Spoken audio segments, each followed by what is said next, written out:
after something. Is it revenge? Money? Or is it something else? You look good. A little rough around the edges, but good. Heard about a job. Big shot gangster putting together crew. I'm a driver, and I'm a flyer. I waited a long time for a shot like this. What do you think? Well, what do you know? You got a line on a ship? Yeah, I know a guy. He's the best smuggler around. I heard a story about you. I was wondering if it's true. Everything you've heard about me is true. L3! Let go of the mean man's face. Who are these guys?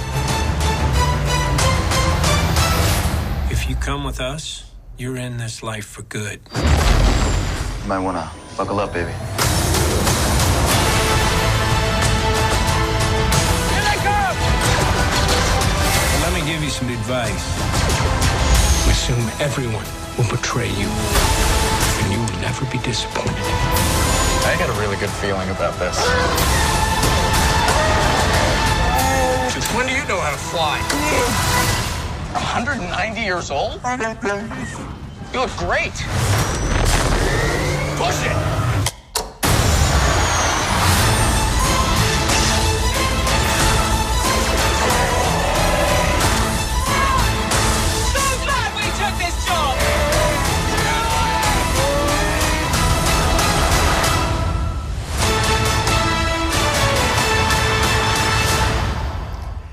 Hello and welcome back to Joygasm, where we chat about video games, movies, and of course pop culture. I'm Russ, Xbox Live Toaster 360, and with me back in the studio is sensational Steve, Xbox Live Stevavitch, as we smuggle episode 75 on this June 9th, 2018. Today's episode is dedicated to reviewing Solo, a Star Wars story. Initially, we'll provide, of course, our high-level impressions before stepping into the spoiler elevator and drilling down into our analysis of the film. But of course, first things first. Steve, how are you? Well, I got a belly full of pizza, Russ. Pizza and water. No beer. You can't go wrong with pizza. It's always a good day. You could have the worst day in the world, and if you have pizza, it's not so bad all of a sudden. What kind did you have? Did you have pepperoni? Did you have Hawaiian? Did you have both? A little of both, Russ. It did have cheese, though. Some cheese, some thin slices of meat, perhaps a little sauce, a little seasoning. Yeah. Just kind of like what every standard pizza comes with. A little smothering of cardboard. But was it made with love? No. We'll never know. We'll never know what exactly it was made with, Russ. That's part of the surprise. That's part of the mystique. Dinner in a box. It's good to have you back in here, Steve. I know the last couple of episodes I was interviewing Jesse Snyder, and it was actually just a treat to be able to chat with him, but you were missed, so it's good to see you. Thank you, Russ. It's good to see you, too. Let's cross the table and give you a love smack. Yeah. I love this whole love taps. So what's going on in your world? Nothing, Russ. Absolutely nothing. Well, let's see. I've been playing a lot of Sea of Thieves, and I'm waiting for some bigger, better patches to come through. They've had some minor updates. I'm looking for a big one, Russ. I'm looking for a big update. Big update. Yeah. Aren't they supposed to be having a new update be dropping here this month or June? They better. Yeah. They better. I'm getting a little tired of being the pirate errand boy, you know? I was going to say. Same chests, same islands, same winds. Have you been saving your money, or are you just buying anything that tickles your fancy? Well, that's the thing. I was just buying stuff, but now there's not a whole lot of stuff to buy anymore. I'm like, I don't really want that. So I've just been saving. I got about 200,000 almost. Yeah. 200,000, that's pretty good. I think the last time I checked, I think I was around 280,000, somewhere around there. I'm closing in on 300,000. I was buying some things here and there, but I decided to hold off and just wait for the big kind of DLC drop to see what else is out there. But I got to tell you, all that gold is starting to burn a hole in my pocket, my trouser. This dude that I've been playing with online has 1.4 mil. That's a lot of gold. It is. He must be playing that game nonstop. Often, yes. Often is a little bit of a understatement. Often, my goodness. 1.4, you said? 1.4 and climbing. He has to be playing that game like 14 hours a day. Well, let's put it this way. Well, yeah, I mean, I don't know what he does in his off time, but apparently it's all CFDs. He was playing. I got on one night. He's, the dude from England. Completely different time zone. So I'm going to bed. He's getting up. That's cool that you keep playing with him. Yeah. And have you told him about the show? No, I have not. I think it's high time you did, especially considering the fact that we're talking about him several times now. You might be tickled pink. High time or high tide? So, so he got on. I was like 1:30 in the morning, so I'm like, I'm going to bed. Sorry. So I went to bed, got up the next day, did a couple things, and so it was late morning my time, and I thought, I'll turn on some YouTube, play a couple videos or whatever. And he was still on, thinking, man, it's been quite a while. I thought, well, I still got stuff in my day to do, so I'll come back. I did my stuff. Actually, it was the day we went to see Solo. So then I came back and I just checked online, and he was still playing. I'm like, dude, is it late over there? And he sounded exhausted. I don't know how much time he had been playing. He sounded so big. He's like, well, it's not mega late, but it is getting there. I'm like, okay. So we played for like a half hour. He goes, mate, I've got to go. I've got to go. You take the rest of the quest. I've got to go. I didn't even ask what time it was, but he must have gotten some sort of like virtual sunburn or something, being out in the sun for that long. Yeah. And he was working on a legendary quest by himself. What level is he? He's like between 40 and 50.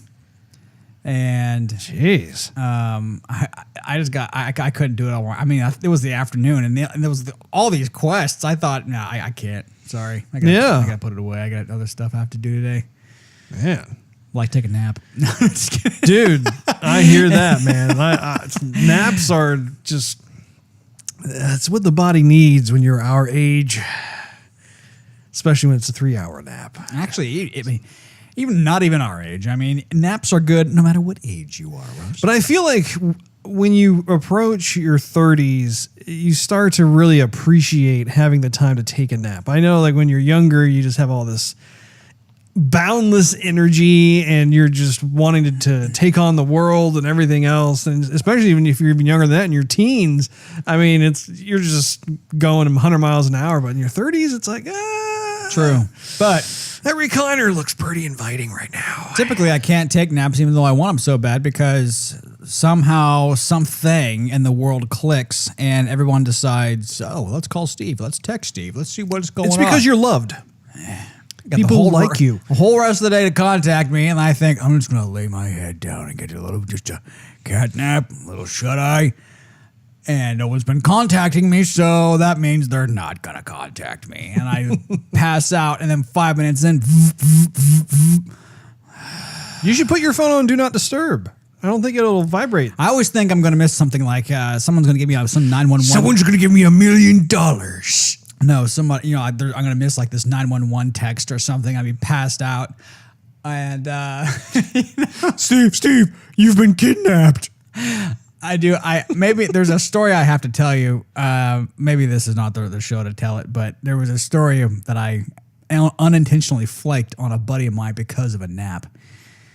Maybe I'll tell it to you sometime. Is it memorable? Yes, it is.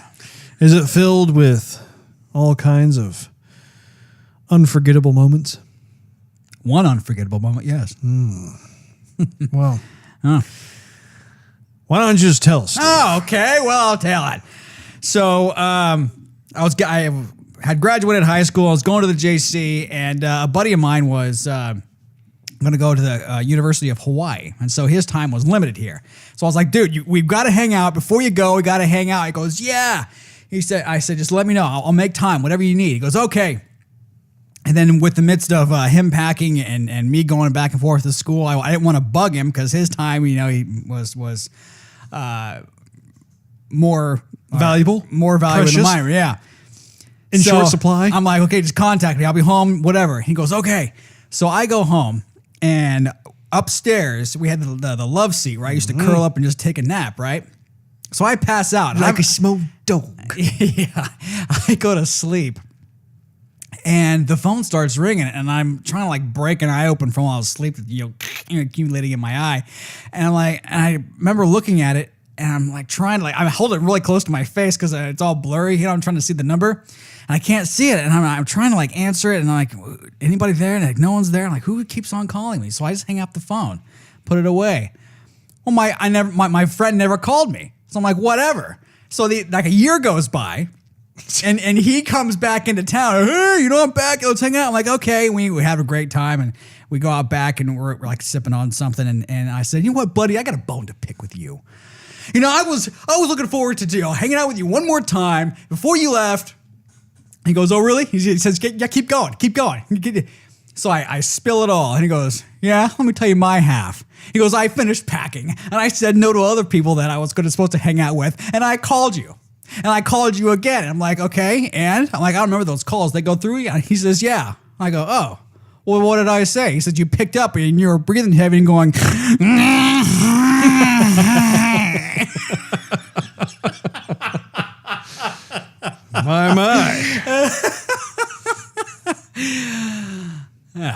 Well, thank you for that story, Steve. Indeed. What else is going on with you? Well, let's see. Well, since I haven't been here, I watched a couple movies. Oh, I watched The Help. I've seen that movie. That's a good movie. Yeah, not bad. And I had a little issue with Netflix because they sent me two of these crappy Blu-ray discs that kept on artifacting and glitching on the. Oh, that's a bummer. So I think they should send me some more discs, but I finally got through it. And I watched 21 Strong. 21 Strong. Name sounds vaguely familiar. That's that army movie or around 9/11 time that let's see. Chris Hemsworth's in it? Yeah. I never saw that in the theater. It looked like it was pretty. It's like when they're on horseback, right? Yes. Yeah. I saw the trailer for it, and I was interested in seeing it, but I just never got around to doing it. It's not bad. And I will tell you, Steve, that now that I have been corrected, and actually I'm glad I'm saying this because I can correct this for all of you listeners out there as well, that MoviePass actually does work at Cinemark theaters. Okay. For the longest time, I was under the impression that Cinemark had a competitive app, which they do. They do have a competitive app against MoviePass, and I thought I had read in there that they had blocked MoviePass from actually working at their theaters. However, I spoke to a friend of mine who is also a fellow MoviePass holder, and he said no, actually they will still work just because MoviePass has been able to accumulate over 2 million subscribers, and so it wouldn't be good business for Cinemark to turn those customers away from their theater. So I just all of a sudden got very excited since that's kind of like our local theater, and it's definitely nice because I will be going to see many more movies that I probably wouldn't see in the theater. I'd probably wait for Netflix, but because I only paid $10 a month, I could see every movie in the theater during that month. What other movies did you watch? Or is that it? That's it. That's it. That's it. That's it? That's it. Have you played any other games outside of Sea of Thieves? I have not. Okay, fair enough. I have not. Well, on my side of things, I know you're dying to know. Over the last couple of weeks, I've been having just a nice time just working on the podcast episodes that we had of Jesse Snyder. In fact, if those of you out there missed the previous 2 episodes, I highly recommend you go and check them out just because Jesse Snyder, he was the gameplay director on Call of Duty. And so we, at great length, went into detail over how he got started with the very first Call of Duty and worked on just about every other Call of Duty since then. He was the brainchild of the Call of Duty Zombies feature. And he also worked on Halo 4 and talks about what he did before he went into the gaming industry. He also talks about what it takes to be a game designer. I mean, there's just a lot of just pure gold during those 2 episodes that we went through. So Sounds action-packed, Russ. it is very, very nice. It's a very nice listen. You know, there's a lot of information, and I'm grateful that he was able to dedicate a few hours of his time away from his family to Indeed. talk to this handsome fella. So, other than that, I was playing a bit more Rayman Legends. My daughter still just absolutely loves watching Daddy play that. I saw you posted a video on Yubo They Tubo. Did you actually watch the video? No, I did. No, I just saw that you posted. I go, screw that. I'm just making sure. Sometimes you'll just glance at something, but you won't actually play it. So I figured I'd make sure. I played it from start to finish. I love those levels where it's based around a song and all the movements that you're doing is in timing with the song. It's so gratifying. It's right up your hallway there, Russ. It really is. And it was pretty cool too, because it took me like 10 tries to do it without dying. Because normally, you know, I'd do it and I'd fall down a pit or whatever it is, and then it would start me on a checkpoint. I'm thinking, no. I want to see if I can get through this in one fell swoop. And I did, and I said, hey, Cortana, record that. Did your daughter say what happened and you had to explain life and death to her? No. Oh, okay. We're not going to have that conversation for a while. I'd like to maintain her innocence. Yeah, Daddy fell down a bottomless pit and onto some spikes and then drowned to death. Daddy got skewered and impaled on spikes before drowning, and I'll let you know about that. But in the meantime, he was running along caterpillars playing a mariachi band. Yeah. She loves Rayman, though. She loves, especially those song ones. Actually, I have another one that I have recorded onto the OneDrive. I need to actually plop it up onto YouTube. It's another Rayman episode where it's a different song, just as fun. It's really just a real fun game. And of course, I'm still making my way through God of War. I know I'm on the end game part. And of course, you were watching me play this a little bit this evening, and how I'm a bit blocked at this point. So, but I will survive. I will overcome. You will succeed. I will adapt. So Adapt, improvise, overcome. Absolutely. Let's segue over to our high-level thoughts of Solo, a Star Wars story. Let's start with you, Steve. And stop molesting your mic. I got some stuff on my microphone. I don't know what it is. Well, you're the only one who uses it, so it's probably Essence of Steve.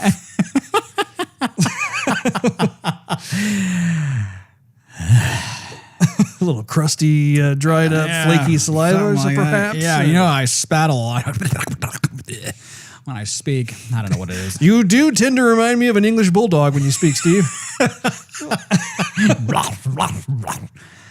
Anyway, well, you asked me what I thought of it, Russ. High-level thoughts, yes. I thought it was exceedingly average. Okay. Yeah. I went into the theater thinking that I don't know what I was really thinking. I just thought, well, it's a Solo movie. I hope it's better than The Last Jedi. Mm-hmm. Pretty much anything is going to be better than that one. I would hope. But it was just kind of average. I watched it and was mildly entertained, and by the time it was over, I was like, all right, well, I'm out of here. Okay. What about you? That's all you have to say for your high-level thoughts? Yeah, that's basically it. I mean, there wasn't much to remember about it. I didn't think the script was very memorable. I thought that the actor who played Han Solo, he looked like Harrison Ford a little bit with his smirks and his smiles, but beyond that, he was way too smiley, not sarcastic enough, not scoundrelly enough.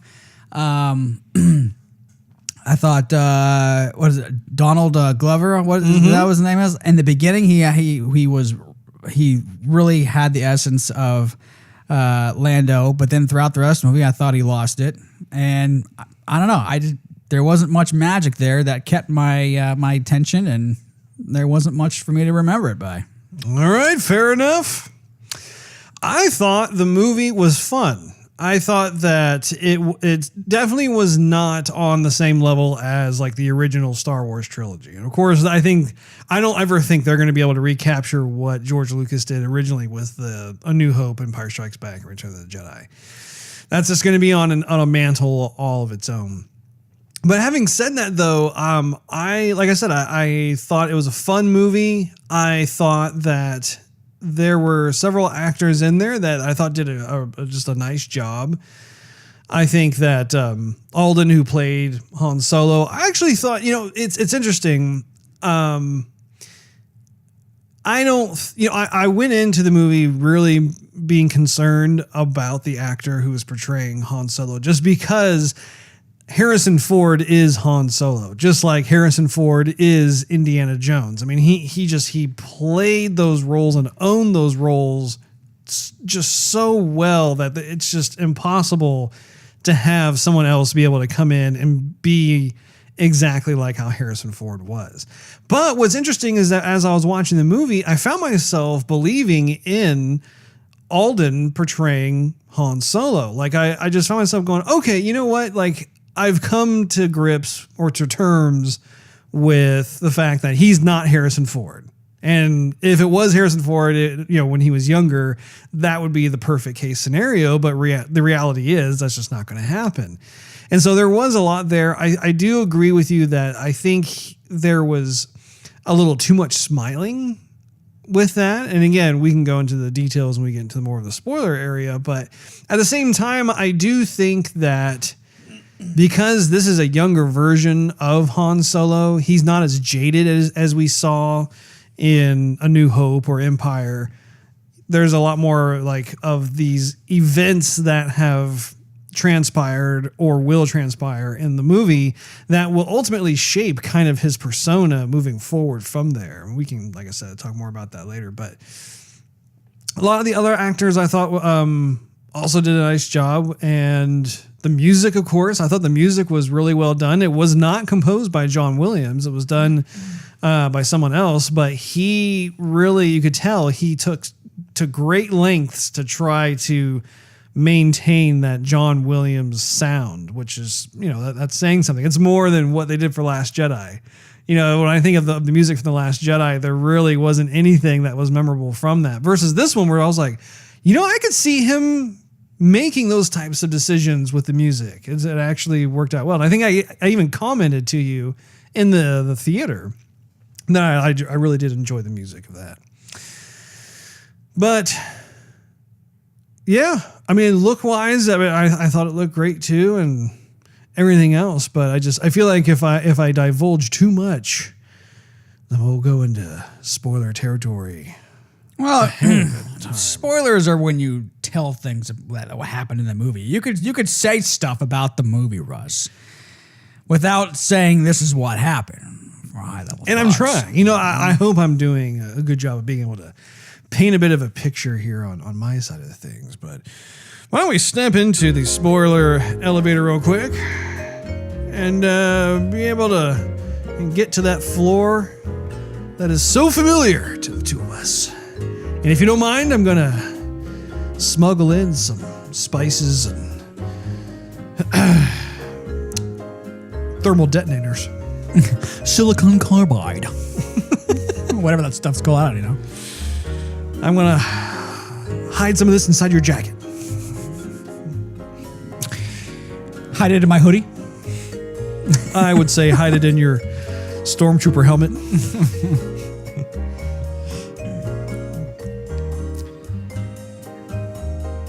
Yeah. This isn't going to work. Why didn't you say so before? I did say so before.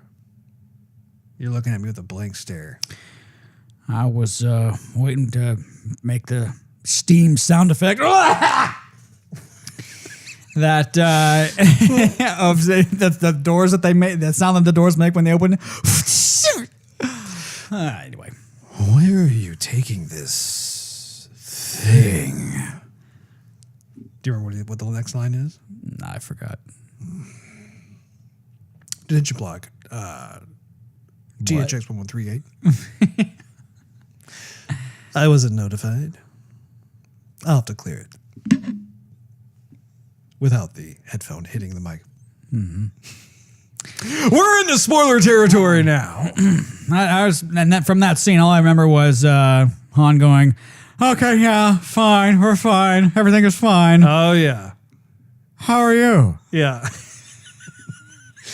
that whole scene. Oh, man. See, Harrison Ford did a lot of improv when he was doing Han Solo. Yes. And you can't take an actor and go, okay, act like that actor did while he was improving.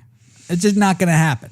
Well, okay, so now we're in the spoiler territory. Let's focus a bit on Alden, who played as Han Solo in Solo. Solo. So I thought that he did, okay, look-wise, I felt like he was pretty close to how Harrison Ford looked. Because if you think about it, Harrison Ford, I believe his character, Han Solo, was supposed to be roughly about 29 years old in A New Hope. Versus in Solo, he was supposed to be, I believe, probably around 19 years old. And taller. Oh, wait. Well, I'm not. He was pretty short in the movie.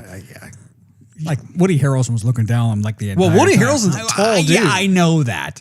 Okay, well, yeah, just don't be too critical about that, Steve. Anyway, I felt like he looked like a nice young Han Solo.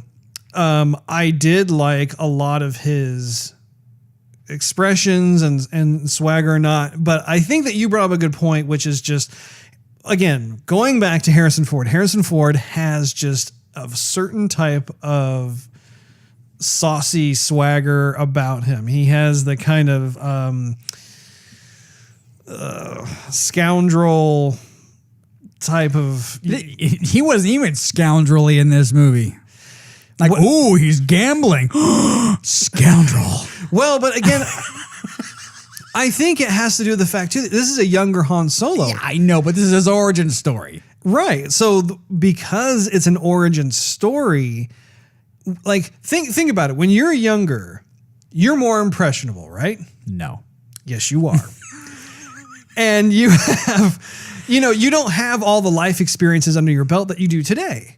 And based off of the various life experiences you've had, it has inadvertently shaped your outlook on life. Has it not? Very lighthearted. I am still a very pure person, Russ. I have a heart of being 9 years old and joyful, loving the world. Now, I mean, yes, I have grown a beard and have a couple gray hairs. But I'm not going to say I'm jaded. You are so jaded. But like, even I'll use myself as an example. Like, I was much more of a romantic when I was younger versus how I am today. Like, I am much more romance. I've known you all your life, son. I am much more of a realist today. Like, don't get me wrong. I still have a bit of that kind of like romanticized side of me where like I look at things and I have the glasses half full, all that. I totally own up to that. But it has been tempered compared to like if I compared myself when I was 19 versus today where I'm 39. I mean, like there is a certain amount of life experience that has transpired that has caused me to look at things a bit differently. It hasn't changed my personality or anything, but it's caused a little maturity, a little bit of growth. So I think that in this movie, I think that I, for one, liked seeing a bit more of the innocent side to Han Solo. Like, an innocent is probably not exactly the right word, but it's the closest I can think of to what I'm trying to describe, which is just, I didn't want to see a Han Solo that was exactly like the Han Solo that we saw in 4, 5, and 6. I wanted to see what were the driving factors that caused him to have the types of vantage points or perspectives on life. Like in episode 4, when he's talking to Luke and Luke is trying to convince him to join up when they're going against the Death Star, and he says, going up and something like that ain't some sort of heroic action. It's more like suicide, and he's just there for the money and everything else. I liked, and also too, how he, one of the things that he saw in Luke was Luke's innocence. And that's what one of the driving forces that ultimately changed his mind so that he would watch out for Luke, not only in episode 4, but in, episode 5 and so forth, that sort of thing. So it's interesting, very interesting to see that. But apparently he wasn't sarcastic enough for you. No, he wasn't. No. Mm-hmm. And to be quite honest, it was very predictable. I mean, going into the movie, he's going to survive because he's in episode 4. So nothing bad's going to happen. He's going to survive. The Millennium Falcon's going to survive. Lando Calrissian's going to survive. But you had to have been curious as to like what kind of adventures they went on when they were younger. Of course, I was. Yeah, I mean that's driving force of me going into the movie. But to me, it just wasn't enough. I mean, the Kessel Run. That's one of Han Solo's main lines. Oh, made a Kessel Run in less than 12 parsecs. Uh-huh. Let's show us the Kessel Run. And then he just kind of found a shortcut and put some nitrous in the old, afterburners and got out of there. And that was it. It wasn't like, I don't know. It just didn't do anything. Okay. You got out. Okay. Did anybody time it? Like how close was it to 11 parsecs? Or it just, he did it. And then he looked at somebody and said, hey, I did it in 12 parsecs. And the person walks away like it was an afterthought. I thought, well, you showed it like it was an afterthought. And now you're talking about it like it's an afterthought. I thought that was one of the main driving points, man. It just, I don't know, it just kind of fell flat. Well, you're starting to get a little into the plot. You're getting ahead of us here. We're talking about the cast here, Steve. Well, I'm talking about everything, Russ. You're just all over the map, Steve. I'm going to guide you back home. What did you think of Emilia Clarke's performance? She was fine, but again, nothing memorable. Okay. I actually really liked, I thought she was actually terrific in the film. I really liked the chemistry between her and Alden. I was curious to see how that chemistry was going to work out, but it turned out to be very believable. They just had this love interest with each other. I liked how that was kind of a serving vehicle for them in terms of when they were initially established in the film, and then they lost track with each other, and they came back toward each other again. And I thought that her look and also just the way that she portrayed the character was actually just a nice compliment to the overall cast of characters that we saw. Now, Joonas, I hope I'm saying his name correctly, is Joonas Suotamo, something like that. He played Chewbacca. I thought that he did a really nice job playing Chewie. Like he had a lot of the nuances and the body movements that Peter Mayhew is famous for as playing Chewbacca. What'd you think? I thought actually Chewbacca was one of the saving graces of the film. And I thought he did a decent job. He was actually a tad bit more expressive than I expected. Mm-hmm. Mostly with his, nonverbal communication. Mm-hmm. I forgot. There's a line in the movie. I forgot what it was. It was so forgettable. Anyway, but there was Chewie did something where he kind of shrugged his shoulders, not shrugged like I don't know kind of style. Maybe slumped, and I kind of like sank him down and like looked away like what? Okay, fine, we'll do it your way, sort of thing. I thought, wow, all right. Chewie's always kind of he roars and looks around, laughs and whatever, but he doesn't do much else than that. Right. But in other scenes, you saw him, I don't know if it was like his Chewbacca-y wife that he was rescuing, or I think it was just a fellow Wookiee. And all that was fantastic, all that little communication stuff, nonverbal that he was doing. That was great. Personally, I loved it when he tore a soldier's arms out of their sockets. Although I kind of wish, but I wish that in a way, you would have seen some part of it because he just kind of like stood up and like, hey, here's arms sort of thing. True. But I mean, that's more of a nitpick, but I liked how they included that just because, of course, in episode 4, he's like, when he's playing against C-3PO and R2-D2 on the game, and they're like, well, yelling about it won't do any good. And he's like, that's because it's something along the lines of droids don't rip their arms out of their sockets when they lose. Wookiees are known to do that. And he kind of does this little kind of thing. It's great. I did think that moving on to Woody Harrelson, I thought that he didn't fit in the Star Wars universe. And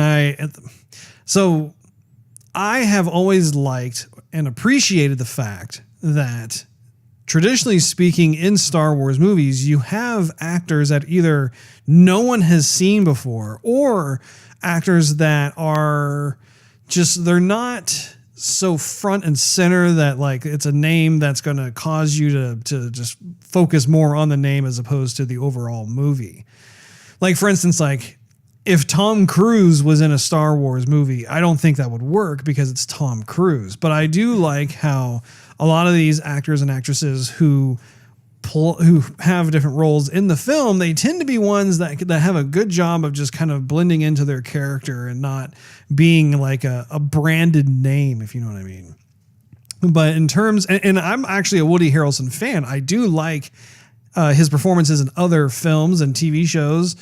But when it comes to this particular film, I just felt like I don't think he was the right person to be cast for that character. What do you think? I would concur. He's not known to be a gruff sort of character. And when you think of Han Solo's persona, and then you look back at or from what we've seen in episode 4, 5, and 6, and then you look back at this and you think, well, this is Han Solo's first mentor of what maybe he became the space pirate that he is. And Woody Harrelson just wasn't that gruff, scoundrelly person. He just was a dude. Yeah. I felt like, again, nothing personal against the actor, but I think that he's gonna sue you. I just think that he just probably wasn't the best choice for that particular role. Donald Glover, who played Lando, I actually thought he did a nice job as a younger Lando Calrissian. And again, it's one of those difficult challenges because Billy D. Williams did such a good job playing Lando. I mean, he just had this embodiment of the character Lando Calrissian. How on earth are you going to be able to top that? Well, you can't. However, I do believe that someone like Donald Glover, I mean, he really got close. I thought that like just once again, because this is a substantially younger version of Lando, that I do think that there were several things about his performance that I thought he did just a really nice job. And I liked how they played off each other. I liked how Donald and Alden were able to play off each other with their roles, and it didn't feel forced. It definitely had that kind of relationship that you come to expect from Han Solo and Lando, where it's like they're friends, but they're kind of on edge with each other. They're still like maybe like an element of distrust in there somewhere. And rivals. Yeah. Friendly rivals. Yeah, that's a good way of putting it. Thandie Newton. Thandie played Woody Harrelson's love interest. Oh yeah, she was only until the beginning. Yeah. That's about it. Mm-hmm. I thought she was decent. Nothing memorable, but I mean, she filled a role that was, it was there. Yeah, she said a few lines. So anyway, what did you think of Paul Bettany? Oh, that's Vision, right? In the Avengers, yes, but not in this film. Yes, I liked him on screen. Although I would have liked to see him do a little bit more, or I wanted to see a little bit of his backstory. He presented a rich character for the very little time he was there, and then that was it. I think I would have liked to have seen him be given more screen time just to flesh out his character a bit more. They put just enough on there where it's like, okay, we know he's a bad guy, but why? And once again, we kind of understand his motivation for doing what it is that he's doing and everything else. But I would have liked to have seen a bit more of a drill down in terms of the kind of character he is. Because I'm a Paul Bettany fan. I mean, the guy really owns his roles very well. And it was interesting to see him in more of an antagonist role, because typically he plays more of a protagonist. Right. So I did like his look, though. I thought he had a pretty cool look. He did. I liked his weapon of choice. It was very It had that kind of Star Wars feel, but it had almost kind of the more like gangster feel too. It was nice. This little thingy there, but I'll tell you one of the characters that I was disappointed with was, I believe it's the Mandalorian leader, the one that had the helmet on, that were like, they were also kind of a tribal pirate, space pirate thing. When it's revealed that it's this little girl, it really just took away kind of the facade of threat and everything else. And it was just kind of like, and I mean, she looked like she was like 16. I mean, she was like this like real small, just petite woman. And it's just like, it would be different if it was like, I can't remember her name, but she plays Captain Phasma in The Force Awakens. And of course, they completely messed up her character as well. But, she has much more screen presence, like someone who can hold her own and that sort of thing. Like I would have preferred to have seen someone like that. Are there any other actors that you would like to critique, Steve? No. Okay, let's move on to plot. Okay. Let me say something about plot, Russ. Now that you got Paul Bettany in my mind, what I think would have been cool, instead of killing him off like Disney's been known to do. Killing from all these villains. Yeah, you like them? Yeah, great. Cut them on, cut the head off. Right, I like that, huh, viewer? Okay, anyway, viewer. The mouse. The mouse likes to kill villains, Russ. Take that. Okay, anyway. Happy ending. We're not going to do what the fans want. We're going to do what Disney wants, huh? Okay. Like a deranged version of Mickey Mouse. So what would have been cool, because Paul Bettany's character was very gangstery, and he was much more scoundrelly. I think it would have been cool if they didn't kill him off, and he takes Han Solo and his little the chick he was interested in. Like she brings him on, and there's almost kind of like a Scarface thing where Woody Harrelson's character is out, Han Solo's in, and they create some sort of a relationship, and Han Solo sees that side of it, and he see, when job after job after job, and Han Solo's really good at it, and he makes some money, and he sees that side. And that's where his scoundrel part comes in. Yeah. I dig that. I think that's a really good, that's a great idea. It would have been nice to have seen kind of more of a Scarface type of setup with that, as you see kind of his rise into smugglerhood, so to speak. I mean, I think that would be cool. Because, I think when I left the theater, I had a thought that was similar to that, in the sense that Han Solo is a smuggler. It's not like every relationship he has blows up in his face, or he's on bad terms or bad relations, because then he wouldn't be a smuggler. He couldn't smuggle anything because everybody just wouldn't want to do business with him. And so I totally agree. I think it would have been nice to have seen some of that, where like he has more of that cunning. He's a survivor. He knows how to actually get certain jobs done. Obviously, schmooze. Certain jobs obviously won't work out because of unforeseen events, or maybe he messes up or something, and that's cool because that shows more of his human nature side.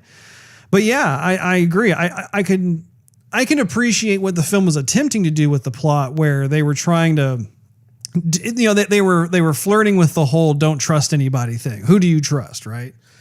And I think that is good. That's a good start. But I also, to your point, would have loved to have seen him getting deeper and deeper and deeper into some kind of underground smuggling industry of sorts, where like he's able to make these fragile alliances with different types of shady characters, and maybe he's able to deliver certain things on time, and perhaps have certain things. Like I liked how at the end of this particular film, how he really did have, I can't remember what it's called, but it was that mineral energy stuff, whatever it is, a real highly valuable stuff. Space nitrous. But I liked how he actually did bring it into the ship itself. as opposed to like what Paul Bettany's character was talking about, where he thought it was like the fake stuff. Those are the kind of things I really do like, but I would have liked to have seen more of a buildup with that. Like I really enjoyed how the movie started, where like, you know, he's on the streets, he's having to survive and make do, he's having to make payments to someone who's kind of quote unquote protecting him. It's a very like a mafia or gang type of setup. But I wanted to dive more down into that and see just what kind of relationships could be manifested. What do you think? Yeah, I thought that happened way too fast. In the beginning, he just they threw it at us like, okay, this is what's up. Here's where it came from, and moving on. I thought, wait, like this is it? Like, how did he get here? He was just born here, right? Like, what in the world? What I also wanted to see was more of his piloting and driving and more of his kind of mechanical ability. Yeah. Throughout the whole film, you're like, oh, I'm a great pilot. Okay, well, where'd you learn that? I wanted to see where he learned it. I want to see like some cool like space driving scenes or something, you know, think of like Baby Driver, but with Han Solo. Sure. Or something. Yeah. And we got just a fraction of a taste of it in the beginning. And then that was it. And at some point in the movie, he says, oh, they threw me out of the academy because I was using my head. I'm like, well, why didn't you show us that? That would have been cool. You know, they're just throwing stuff at us. Like, okay, just accept it that this happened. Accept it that that happened. And I don't know. I'd like to see something instead of just somebody telling it to me and me believing it as truth. That's another good point about how Han has been very much a mechanic or someone who can just fix things or put, you know, kind of MacGyver things together. That would have been really nice to have seen him do at a younger age and just showcase once again, reinforcing the notion that he can find himself in more of a dire situation, but due to his cunning nature, he's able to like figure out a way to get out of something that normal folks would just never think of in the first place, or be able to, you know, jerry rig something or, right, you know, whatever it is. But I did like, however, how he got separated from his girlfriend. I liked how that whole thing worked out because it set in motion an original plot point that was ingrained in kind of the pre-existing Star Wars canon. And I just like to see, okay, we know she's going to come back later on, but how is it going to work? Like, is she going to come back as an enemy, or is he going to have to do some sort of daring rescue? Or I really liked how we got to see a romantic relationship that was outside of the Han and Leia thing. And just it lends itself to Han Solo's personality. Like just he's a ladies' man. Like of course he's gonna have run-ins with other women before he meets Leia. True, but you know they're not going to work out because he ends up with Leia. Absolutely, but I want to be taken on those journeys to find out how they failed, or maybe they didn't fail. Maybe they're just kind of going off somewhere, almost like a James Bond thing, where like some of the women, they end up just having to go a different fork in the road and whatever else, but there may be a chance down the road where maybe their paths will cross again somewhere. I don't know. I dig that kind of thing. I dig it too, but I don't think there was enough on-screen chemistry for me to believe it. I was digging. You didn't like those smooches? Well, you know, I'm a those big. Those are pretty hot, Steve. Russ, yeah, okay, I'll give it that. I'll give it it passed the smooch test. Yeah.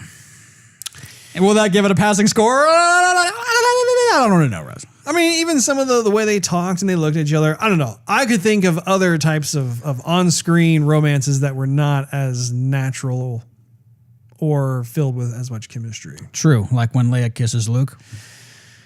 Yeah. Or how about the old Anakin and Padme? Yeah, that was forced. That was just weird. Painful to watch. That was wince-worthy right there. So anyway, the plot moves forward, and we find that he's able to sign up, actually do some work for the Imperial Empire. And I thought that was interesting. I wasn't expecting that particular twist of the plot. And I got to say, just before we go any further, I loved that battle sequence where he was like on some planet somewhere and just you couldn't tell what was going on, but it just looked like a pretty harsh environment to be in. And I love watching those ATSTs get dropped down and they're just moving forward, and just, it felt so real. It felt like StarCraft is what it felt like. I felt like I was watching a cutscene out of StarCraft. But it was just so cool, just watching everybody like just trying to survive and shooting and people getting blown up, and just, I don't know, like to me, that was a treat, because in my mind, I always wondered, what was it like outside of the standard Star Wars movies where we have like the Death Star and everything else? Like, what was it like to be on a mission where like the Empire was trying to bring a certain planet to heal, or a certain civilization or whatever, and just, I don't know, like just they're known, peripherally speaking, to be just this totally like just dominating force. And it was, I don't know, I just dig that kind of visual spectacle, seeing that kind of thing. Because normally you just see stormtroopers get right. shot down, or the lightsabers come out and they get whacked left and right. And I for one really like that, Steve. So of course he goes and meets up with Woody Harrelson's character Beckett, and gets on and meets Chewie. Actually, okay, let's talk about this. What did you think of when Han met Chewie? That was cool. Chewie didn't act like he was 3 days worth of hungry, but I thought it was kind of cool. He fell down, and I figured, okay, something's gonna come out. It's gonna eat him. Most likely, it's gonna be Chewbacca. Sure enough, it was. I honestly didn't expect it to be Chewie. I did. I thought it was gonna be some sort of big, horrible, blobby, nasty thing. I kind of thought it was going to be Chewbacca. They're going to have to introduce Chewbacca somewhere, and they showed him in the trailer, and I thought, this is the perfect time for them to do it. Okay. But I thought it was... That whole thing with, I speak some of your language. And then just doing random, throat noises, and it's subtitling on the bottom. Oh, hey, help, what's up? I'm like, come on, you really... It lends itself to the fact that he grew up on the streets. I mean, when it comes to living on an alien planet, you're going to pick up some lingo here and there. You're going to pick up a little Chewbacca. You're going to pick up a little Wookie. Absolutely. You're going to pick him up and cuddle him. And especially it's a foregone conclusion that in Star Wars, because it's so cosmopolitan with all these different alien races coexisting on the same planet, that you're going to have that. And in fact, that's why, like in the older movies too, like, Han Solo could speak to Guido, and when he's like, "Hola, dula, solo," he's like, "I was just on my way back to pay back Jabba," blah de blah. Like, to me, that just reinforces his streetwise sense, or his street smart, where like he's been forced to have to like be able to communicate, especially on the black market, that sort of thing. But I did like seeing Han and Chewie, just the way they met. And a lot of that, I actually thought it was fun. I think I would say just a hair bit cheesy, but at the same time, I really liked how that was kind of the moment of bonding between the two of them. At least acting as a catalyst for their relationship was that for the first time we actually got to hear Han Solo speak Wookiee, as opposed to him just always responding to Chewie with English. I thought that was, it was appropriate. Okay. What did you think of that whole like train sequence? I thought it was very Final Fantasy VII-ish, which is not necessarily a bad thing, but it reminded me of the first scene out of Midgard. Mm-hmm. I thought it was kind of cool. You had some of the droids with their like magnetic boots on and whatnot, and it wasn't very like memorable and special, but it's kind of like your little heist kind of dealio. I thought there was no way those little like space crew, like those little space motorcycle looking things can pull like that train crate compared to that industrial ship. I'm like, no, there ain't no way. I mean, it's like a motorcycle compared to a semi truck. You're just not going to do it. That explosion on the mountain was so cool. Yeah. But the train didn't explode. That whole train like fell down. You would think that it would be some atom bomb, and it wasn't. I believe that the materials was just on that portion of the part of the cart that they were trying to lift up was the only space that stuff resided in. I think like the train had like a bunch of different materials and minerals and stuff on it. That just happened to be the one cargo hold that had what they were looking for. But man, that explosion was cool. That was seriously one of the coolest or memorable explosions I've seen in a while in cinema. So moving forward, we see that Han is able to win favor with Beckett. He's pushing forward. They're having to, since they lost the payload, so to speak, they're trying to do one last heist in order to win favor back with Paul Bettany's character. And of course, that's when Han comes face to face with his love interest again. What did you think of that whole reacquaintance? I thought it should have been stronger. Yeah. Honestly. I thought that, the reason Han is doing everything he's doing is to get back at her or get back with her. And here she is. And I mean, if he was really in love with her and we were supposed to believe that he was, I mean, I would expect him to gasp with breath and almost fall to his knees and be like, oh my goodness, you're here. Let's go. Let's get out of here. Drop everything. Let's go. And he just kind of went, oh, hey, you're here. Well, I was just coming to see you. I'm doing this whole thing right now so I can be with you. What's up? So it just didn't believe. To me, it wasn't believable.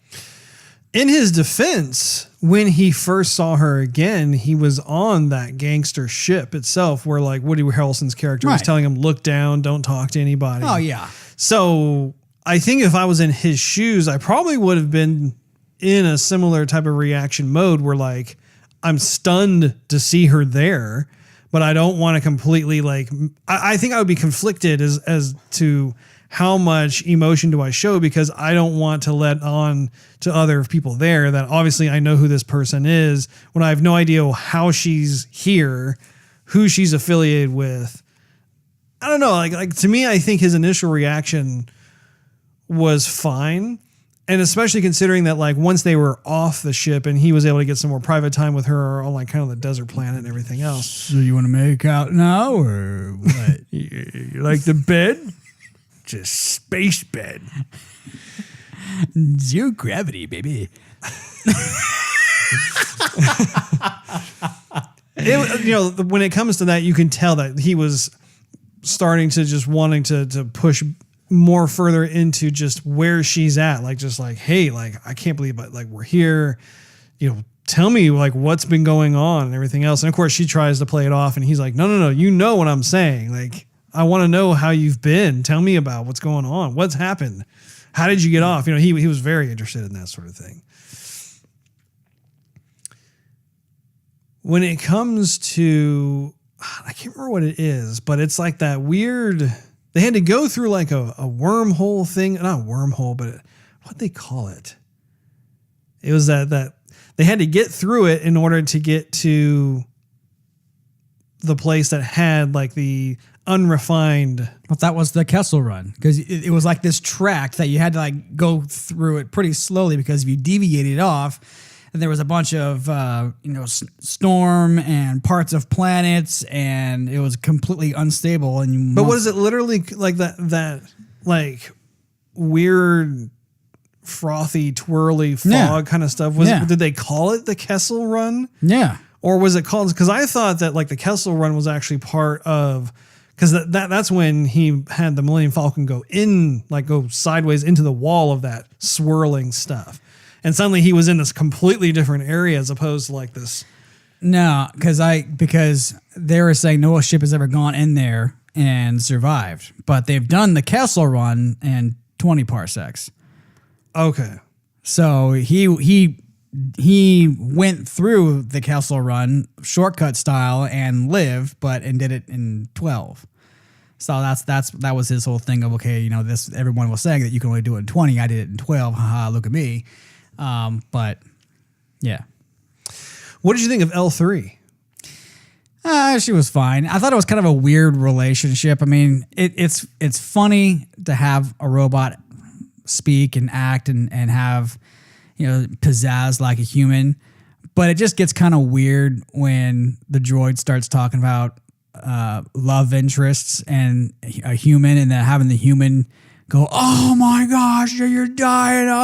And then show us some. I mean, it's one thing when it's like John Connor in the Terminator sort of thing, when this is your protector and you don't want your protector to die, but to have romantic feeling, I don't know. It was just that it was okay, but it was slightly weird, I thought.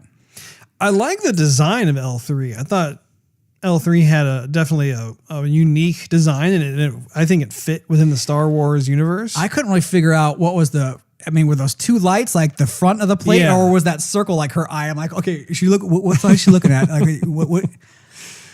And I think the romantic part of it was more of a joke.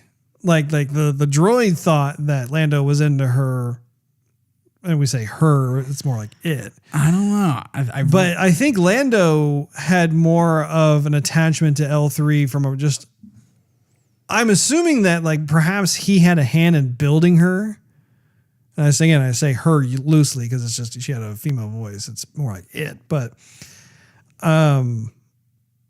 I think like the way that he responded to L3 dying, I think I liken it more to like almost like if your dog died, if that makes any sense, where like, you're holding your dog, you're sad that it's gone, you shed some tears, everything else. Like, I think it's more along those lines. I don't think he had some sort of romantic love interest in it. That's what they alluded to though, because they joked about it. Like that was part of like one of the gags of the movie when you had, I can't remember her name, but Han Solo's love interest talking to her. I think it was just kind of one of those like funny, like awkward gag moments. How do you make it work?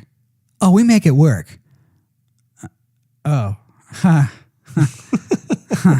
okay. Pansexual. Yeah.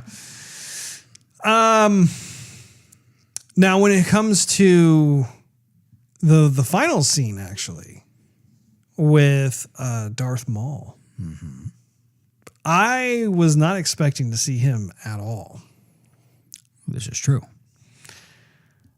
Very surprised. But I dig it.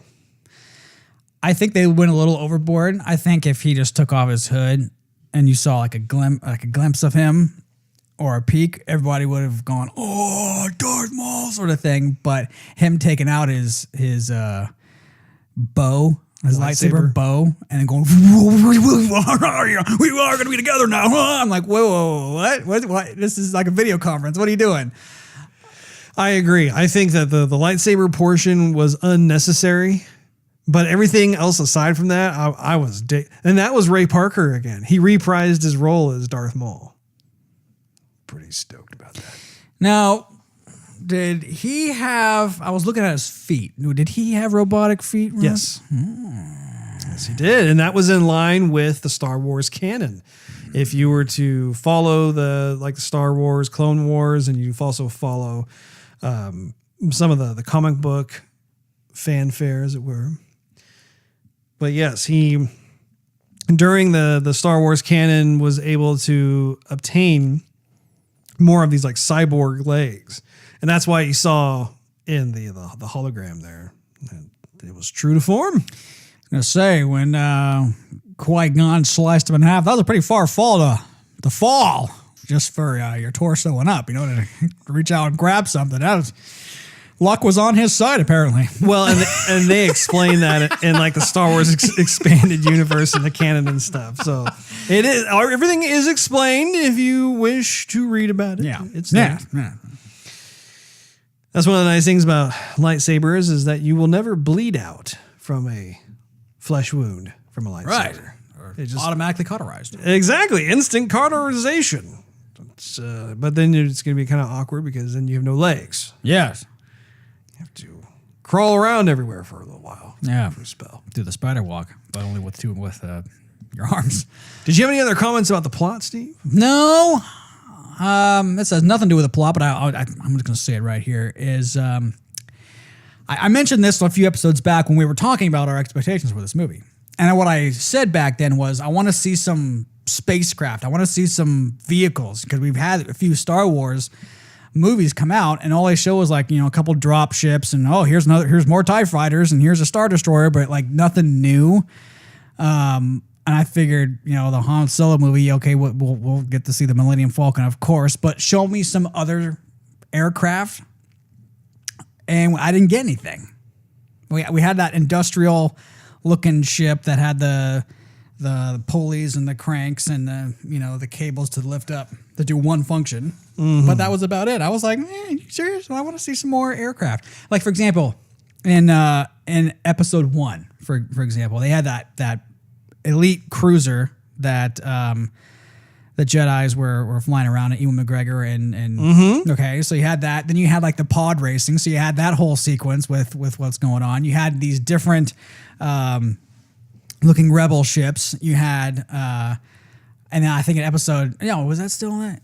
Yeah, you had all the stuff that's going on with Jar Jar, and then you had what was the main little kingdom down there, Padme's little spot? Naboo. Yeah, so you had these tanks with Naboo, and you had all this brand new arsenal of stuff. I would figure we would at least see something new within the movie, and that kind of left me with, it's just Star Wars, it's sci-fi. Show me something. I did like that Roadster space vehicle at the beginning, like when he was trying to get away from whoever it was. But yeah, I agree. I think it would have been fun to have seen Han fly or pilot multiple spacecraft just to get, once again, reinforce that notion that that's just what he's into. That's what he's proficient at. I mean, throughout the movie, he's saying, I'm a good pilot, I'm a good driver. I'm like, okay, well, pilot and drive a bunch of stuff then. And then he just kind of didn't. Well, and some of that, too, was just him trying to get buy-in. I mean, he may not have been as much of an ace pilot as he was leading people or attempting to convince people he might have been. Mm-hmm. So switching over to music, I've said this before, but John Powell, I thought, did a really nice job with the music. I plan on purchasing the soundtrack itself because it does pay homage to John Williams. And I think it was really, really nice to see that as opposed to what they did in The Last Jedi. Did you like the music? The music was fine. I thought it was too much taking bits and pieces out from other Star Wars movies. So it's like the music wasn't necessarily, it wasn't bad. It didn't feel fresh. Mm-hmm. In a way, I thought I don't need it to sound like a Star Wars-y musical score, original score. I kind of wanted to sound different. For example, with the trailer, the music in the trailer doesn't sound anything like Star Wars. Mm-hmm. And that's kind of the tone I wanted it to set going into the movie. I wanted music like that. Scoundrelly music. I don't know about that, but definitely not symphonic, Star Wars music. I thought I wanted something different. But I mean, I'll definitely give it a listen when you pick it up, but it was nice. It just wasn't really what I wanted for the movie. I would say, moving on to cinematography and just the visual effects, I would say that was probably the biggest star of the show, honestly. I really liked what Bradford Young, who was the director of photography for this film, it had or bared certain likenesses to Blade Runner 2049.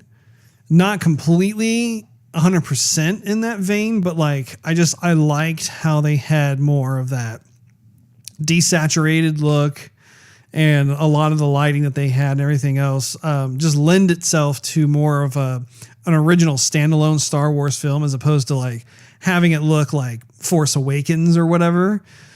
And like I said, the visual effects too, everything just looked gorgeous to me. It had its own kind of motif going. And I liked how they kind of forged their own path with that. And I actually hope that we get to see more Star Wars movies that have kind of more of this type of palette in there. I mean, I appreciate the standard palette for Star Wars as well, but this one, and also like Rogue One, for example, Rogue One also kind of had its own kind of, I don't know what you call it, own visual, I guess you could say. Mm-hmm. What did you think? Yeah, the only other thing I would want more, and this is not, it doesn't have everything to do with cinematography, but I felt in episodes 4, 5, and 6, they played more of an emphasis on how cool the Millennium Falcon is, how it was unlike any other ship. And with this one, and this was another thing that I was hoping for, and a few episodes back we were talking about it, where I wanted to feel like I was thrown back in my seat while watching the Millennium Falcon, because essentially this is supposed to be the first time we've seen the Millennium Falcon. This is a prequel. Yeah. And I wish they would have taken more liberties to show cool stuff about the Millennium Falcon. I'm not a cinematographer, but that's not what I do. I know they could have done I don't know. I just wanted something more. I wonder, ILM still did the special effects. I wonder why they couldn't incorporate part of the sound effect they used for the rockets in the Millennium Falcon in like episode 4 and transport it into this movie and maybe make it a little more clear, perhaps. Because if you watch episode 4, every time the Millennium, you just go going past, it sounds incredible. And since then, after those episodes, whenever the Falcon's on screen, it's not as bass filled. It doesn't sound as powerful. When Han Solo goes, punch it, and they throw it. The engines roar and the rockets flare and they're out of there, right? This time it just didn't. You didn't feel it. You didn't feel thrown back in your seat. All right, I didn't get goosebumps because of the power and the of the fastest ship in the galaxy. I just didn't feel it. I wanted to feel it and I wanted to see it. So the cinematography. You notice more stuff than I do, but as someone who's just loves watching movies, there's happy to be here. Gonna yell that popcorn. As a viewer, there was some stuff that I wanted to see and expected to see, and I didn't. Fair enough.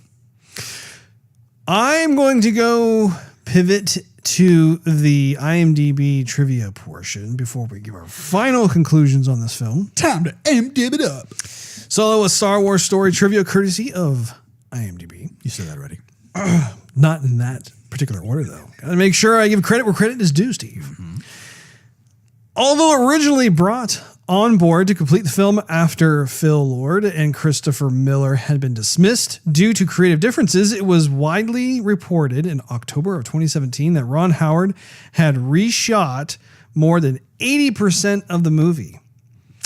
And I think that may provide an answer as to some of the stuff that you were looking for, but ultimately just didn't see in the film. I think that it's no secret that there were some pretty turbulent times during the making of this film. Creative differences to me sounds like PC for it's my way or the highway. During an interview on IMDb Me in 2018, director Ron Howard explained that he always tries to give his wife, Cheryl Howard, a cameo in his film since she is his good luck charm. Aww. Cheryl had indeed shot a scene for Solo, a Star Wars story, but the scene ended up being deleted from the final cut. One day, Howard shared his regret over being unable to include his wife in the film with special effects technicians at ILM. They subsequently shot Cheryl against a green screen and digitally inserted her into another scene in the movie to give Howard his good luck charm. How about them apples? Yeah. How about them oranges? Junius Suotamo wrote a heartfelt letter to Peter Mayhew saying that he was doing his role not just for Star Wars fans, but for Mayhew himself. I thought that was very classy of him to do that. Woody Harrelson was picked over Christian Bale as Han Solo's mentor, Beckett. Interesting. I'm not sure if I would like seeing Christian Bale in that either. Although I am curious. Are you now? I am very curious. Ron Howard was reportedly considered to direct Star Wars Episode 1, The Phantom Menace, back in 1999, but declined the offer, calling the task too daunting. Oh, jeez. 18 years later, he accepted the offer to direct this film. This film marked the first time an Academy Award-winning director ever made a Star Wars film. Also the third Academy Award-nominated director after George Lucas and Lawrence Kasdan.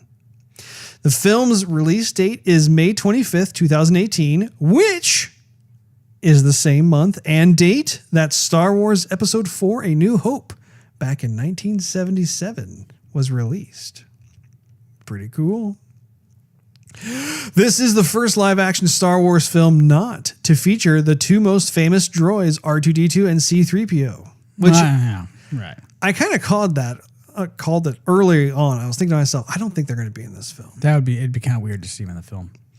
This was Lawrence Kasdan's fourth and final time working on the Star Wars film franchise. He was also a screenwriter for Star Wars Episode 5, The Empire Strikes Back, Star Wars Episode 6, Return of the Jedi, and Star Wars The Force Awakens.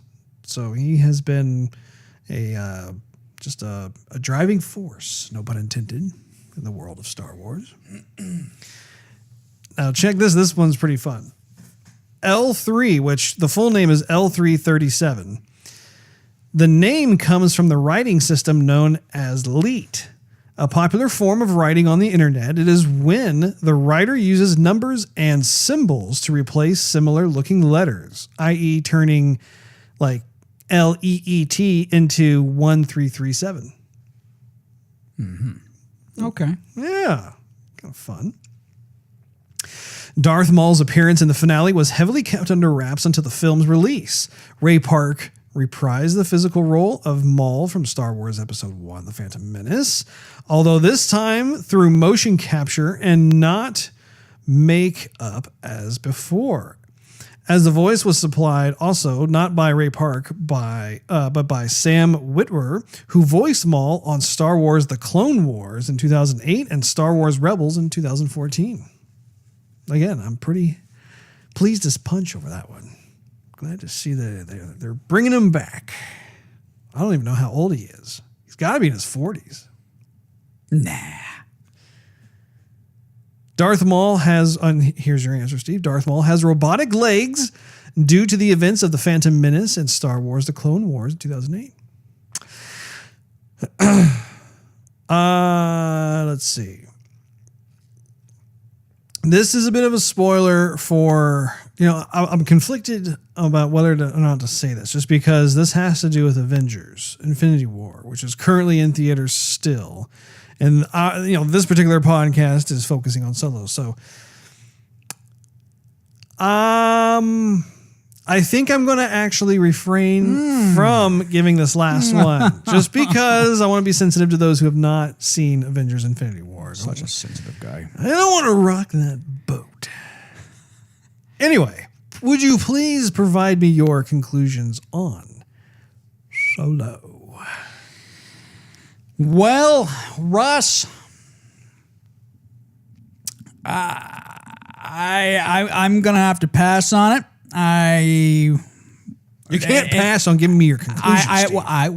I'm concluding with saying I would have to pass on this movie, and I would recommend if people did not really care for the last couple Star Wars movies, I would hold off on spending money in the theater for this one.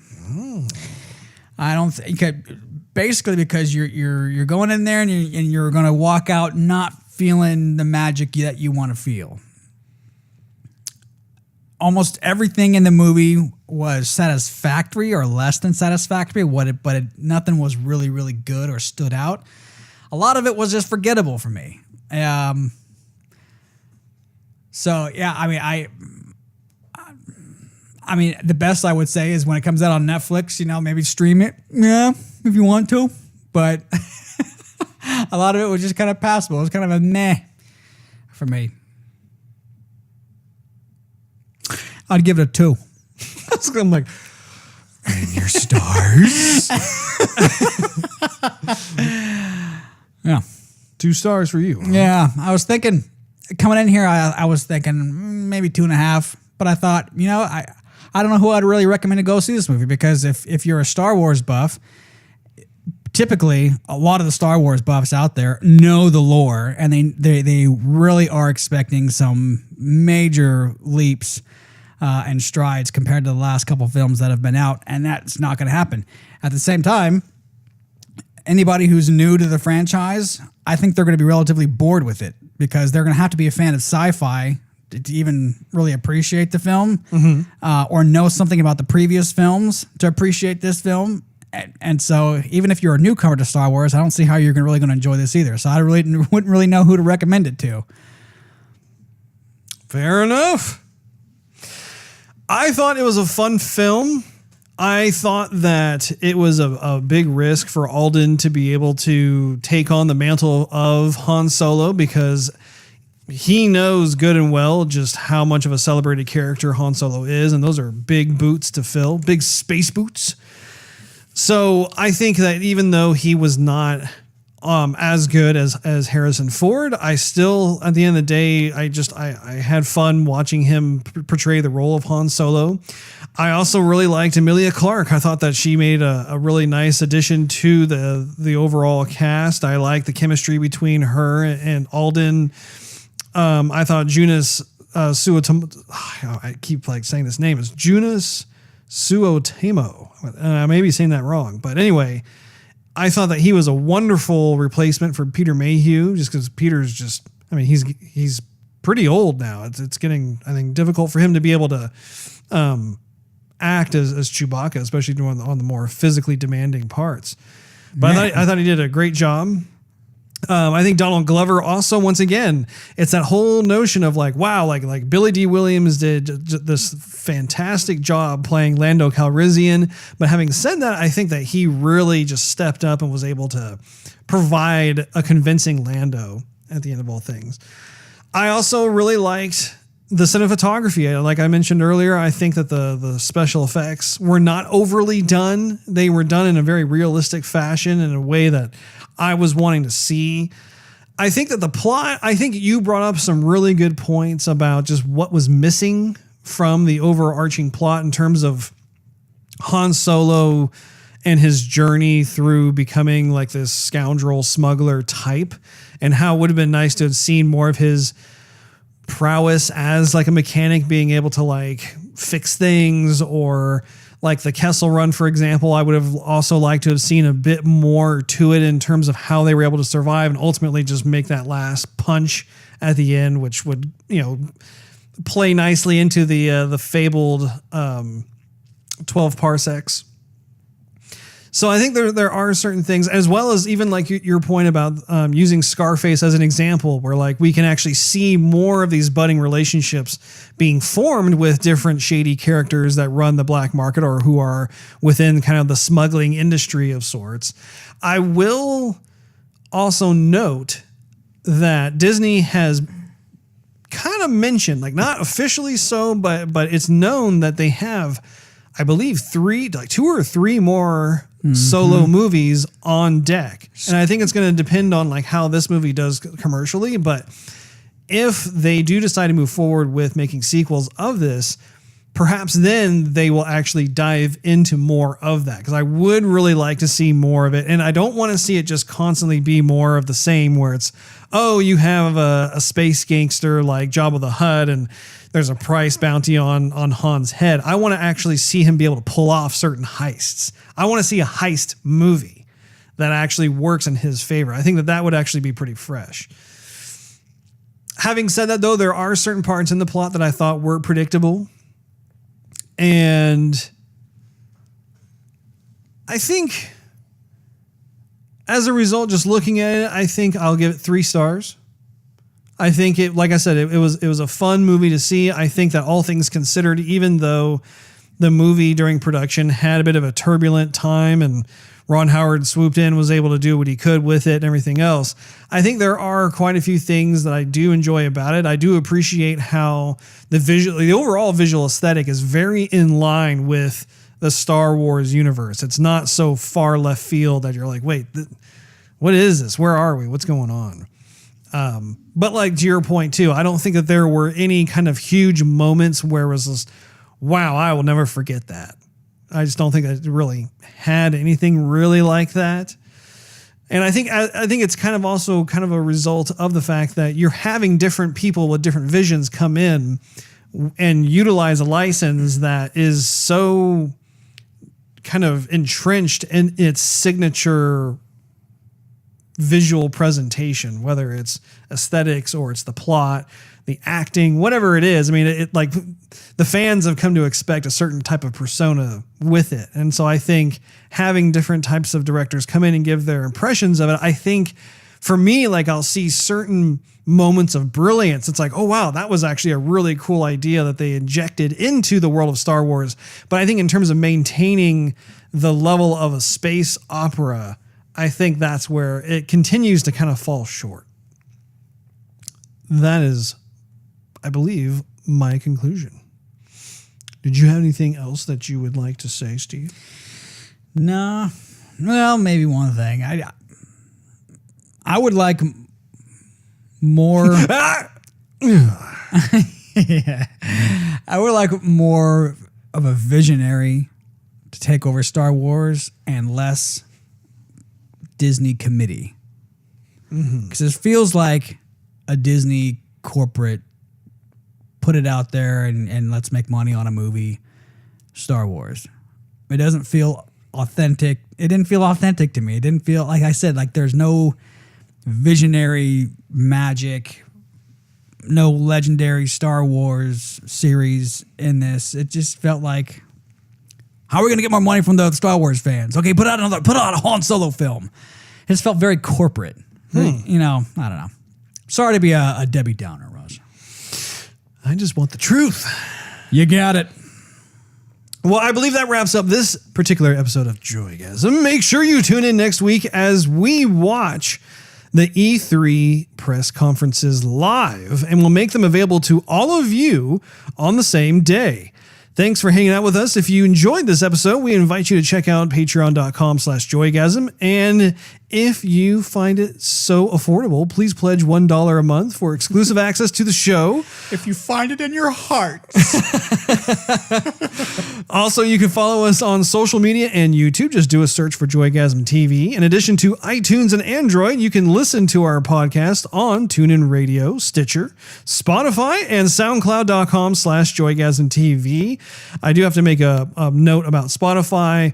They have about the first 66 episodes of Joygasm, but they have run into a snag, and their technicians are currently working on it. But there are several episodes, basically episodes 67 through 74, that for some reason are not populating on there. So if you don't see it, we have plenty of other avenues, like I just mentioned, that you can get all of your Joygasm goodness. Last but not least, search Joygasm TV on Twitch to see us stream our gaming adventures live every Wednesday night at 9:30 p.m. Central Time. Until then, we'll see you next week.